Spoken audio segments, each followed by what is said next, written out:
Moment of sudden clarity. I figured out the other day that I can do takes.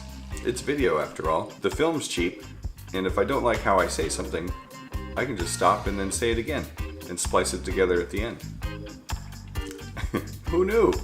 Besides everybody that's ever made film before.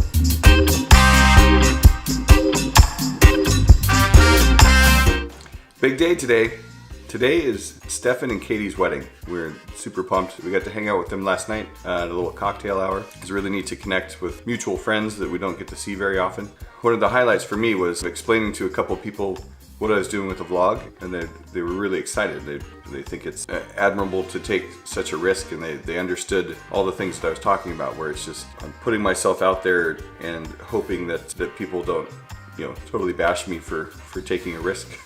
One of the things that was pointed out to me is that this exercise is probably going to help me become a better speaker so that I'm not so self-conscious about how slow I talk or how monotone I talk and not being able to find the words. Still a learning curve. It's still hard. I think it's still, I don't know, gives me kind of jitters. I'm very nervous in front of the camera all the time. But it was neat to get that feedback and having some positive reinforcement. One of the important things that Mandy brought up last night when I was telling her about the vlog is that she finds it inspiring and also super great and admirable that at 40 years old I've decided to pick up a camera and try something new. Recording myself, trying to be creative with B-roll, all the tips and tricks that you've learned across the internet the last couple of years with hyperlapse, time-lapse, speed ramping, sound effects, layering audio over, or music over audio, or audio over music.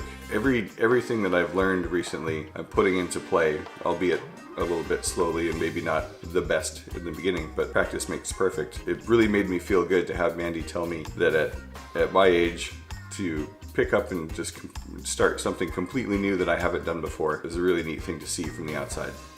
I thought that was pretty cool.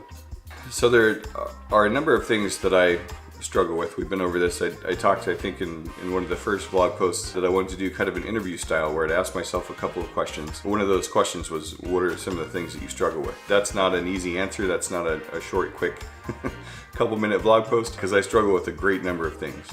One of them is definitely that I don't consider myself creative. I went to culinary school, a story for another time. What I realized is that I lack what I consider vision. Some people can look at a plate and have it be a blank slate, or they can imagine a dish and they know exactly how they want it to look. They know what type of plate they want to use, whether it's some sort of strange oval bowl or a square plate or something that's rectangle or just a standard round dinner plate. And they know what to do with negative space, and they know what colors they want to use in their sauces, and they know what types of microgreens and how much height you can get out of something, what proportions of the different foods are if you're going with just a protein, starch, and veg. These are things that I can't drum up in my mind. It's been that way in my IT career too. Writing websites, if somebody gives me a picture, I can make the site look like the picture technically, but I can't dream up. I'm just not a designer type. I know when I get to a bad website, the navigation's terrible, things aren't where they should be, they're not above the fold, you got to scroll too far, it's not usable across platforms, colors are atrocious,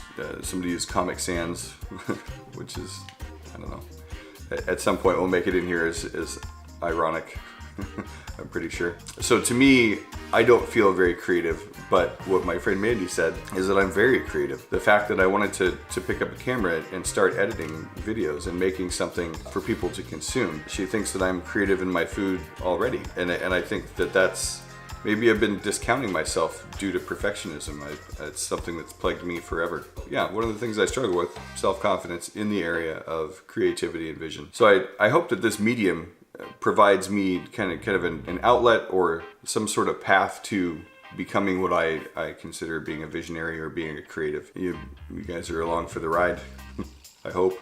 All right, we're all dolled up and ready to go. We're headed to Boston for Stefan and Katie's wedding. We're pretty excited because they're a great couple and they deserve to be together forever. That's the sound of a blinker. It's super distracting while we talk into the camera. Behind the camera right now is my wife Tina. This is her first time taking video and she's making faces at me, which is pretty great. So the more she learns about this, the more support I get, so I'm happy about it. Take an Uber in, we'll celebrate all night long. New friends and old friends and now married friends, and we'll check in later. Bye! So here we are, 1 Federal. the new venue here for Stephen and Katie's wedding, and it's been absolutely fantastic. So fun. Both families are a total riot. Tina and I are having a good time. A little sad though, they're going to leave for their honeymoon and be gone in Africa for 3 weeks. I don't know if I'm sad because they're going to be gone, or if I'm sad because we're not going with them. It's going to be an epic trip. Congratulations, guys.